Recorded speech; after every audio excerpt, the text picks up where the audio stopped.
If you received a letter recently from Medicare or the Social Security Administration and you are not completely certain what it is asking you to do, pause for a moment. Many of these letters talk about enrollment, eligibility, or coverage options. They use terms like qualified individual, premium requirement, or eligibility status without clearly explaining what those mean for your situation. And for immigrants, especially green card holders, those words can mean something slightly different than they do for U.S. citizens. That difference is not always explained in the letter itself. Today, we are going to go through exactly how Medicare works for green card holders compared to U.S. citizens based on official Medicare and SSA rules. And there is one connection between Medicare eligibility and your immigration history that almost nobody explains. We will get to that before the end. Advisors often charge $200 to $350 per hour to walk through this. You are getting the same information right now. I am David, and I spent time going through the official Medicare and Social Security documentation on eligibility rules for immigrants. Everything here comes directly from Medicare.gov and SSA.gov. Before we go through this completely, Medicare and SSA do not send personal explanations when eligibility rules differ based on immigration status. They publish the rules and expect you to understand how they apply. Subscribe and turn on notifications so this reaches you before it affects your coverage. And join our WhatsApp community in the description, where updates are shared the moment they are confirmed. One message in the right group can answer a question for an entire family. Now let me show you exactly how this works. Here is what is confirmed under Medicare law. According to Medicare.gov, both U.S. citizens and lawful permanent residents can qualify for Medicare, but the requirements are not identical. Here is what is circulating in many communities that is not accurate. Many people believe that once you have a green card, Medicare works exactly the same as it does for a U.S. citizen. That is not always correct. The difference between these two ideas matters because it affects when you qualify, how much you pay, and what steps you must take. We are going to make sure you understand exactly what is confirmed and what is not. The first thing the official documentation confirms about this is the basic eligibility requirement.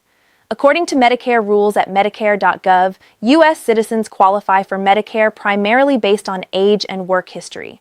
If you are 65 or older and have at least 40 Social Security work credits, usually about 10 years of work, you qualify for premium-free Medicare Part A.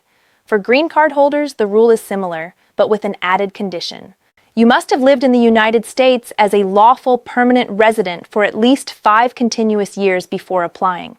You might be wondering, does that mean 5 years automatically qualifies you? The answer is no. The 5-year residency requirement allows you to apply, but your work history determines whether you pay a premium.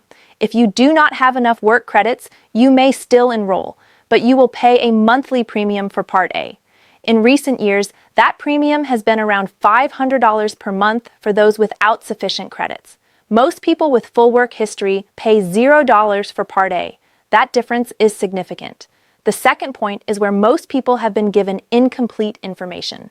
Medicare Part B works differently. According to Medicare guidelines, Part B is available to both citizens and green card holders who meet eligibility requirements, but it always requires a monthly premium. This premium is typically around $170 to $250 depending on income. You might be wondering, does immigration status affect Part B coverage? The answer is that it affects eligibility, timing, and enrollment requirements, not the coverage itself. Once enrolled, Part B covers services the same way for both groups. Say exactly this when speaking with Medicare: I need to confirm my Medicare eligibility and premium requirements based on my residency and work history. Nothing more, nothing less. Never say, I am not sure if I qualify because of my immigration status. Because under SSA and Medicare coordination rules, your eligibility is determined by documented records, not verbal uncertainty. Immigration advisors charge around $250 per hour for this explanation. This is the same information. Third, and this connects directly to the hidden element I mentioned, Medicare eligibility is closely tied to Social Security work credits. If you worked in the United States and paid Social Security taxes, those credits determine whether your Medicare Part A is free or paid.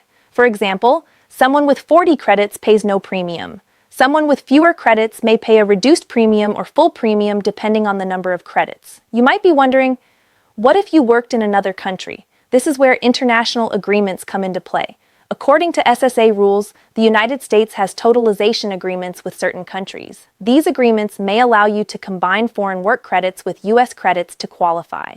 However, this applies only to specific countries listed on SSA.gov. And fourth, this is the detail most coverage never reaches. Medicare enrollment timing matters differently for green card holders. U.S. citizens are often automatically enrolled if they receive Social Security. Green card holders may need to actively apply depending on their situation. Missing the enrollment window can result in higher premiums later. Consider a real scenario. Someone became a permanent resident at age 62 and assumed Medicare would begin automatically at 65. Under Medicare rules, they needed to apply during their enrollment period. Because they did not apply, their Part B premium increased due to late enrollment. The correct action would have been to verify eligibility timing in advance. That single difference changed their monthly costs. Now here is the connection that almost no coverage reaches. And this is what I mentioned at the beginning. Medicare eligibility is not separate from immigration history. It is connected directly to your time in the United States. When a green card holder has not yet completed 5 years of residency, they cannot enroll in Medicare even if they are over age 65. In real terms, someone aged 66 without 5 years of residency may not qualify yet and may need alternative coverage. At the same time, once eligibility begins, work credits determine whether coverage is free or paid. Most people never realize this connection until they try to apply and find out they are not yet eligible or must pay a higher premium. Here is your exact plan. Write this down or save this video. Step 1, go to Medicare.gov and review eligibility rules. Step 2, log into your Social Security account at SSA.gov and check your work credits. Step 3, if you are unsure, call 1-800-772-1213 and say exactly, I need to confirm my Medicare eligibility based on my residency and work credits. Do not add anything else. Step 4, never assume enrollment happens automatically. Step 5, share this with one person you know who is a green card holder approaching age 65. Send it directly to their phone. You can also visit benefits.gov for additional programs and check immigration-related information at uscis.gov. 2 warnings before we finish. First, immigration scams. There are individuals charging money for forms that are free. There are unlicensed consultants who promise results without legal authority. Only work with licensed attorneys or accredited representatives. Second, benefit scams. The SSA and Medicare will never call demanding payment. They will not ask for gift cards or threaten to stop coverage by phone. If you receive a suspicious call, hang up immediately and call 1-800-772-1213 to verify. I want to hear from you. Which country are you originally from, and are you planning to use Medicare in the United States? Drop it in the comments below. I read every single one. What we covered today is documented, confirmed, and already affecting people across this country. Medicare and SSA will not send you a personal explanation when rules depend on your situation. This channel will. Subscribe, turn on notifications, and join the WhatsApp community in the description so updates reach you directly. I am David. You have rights in this country.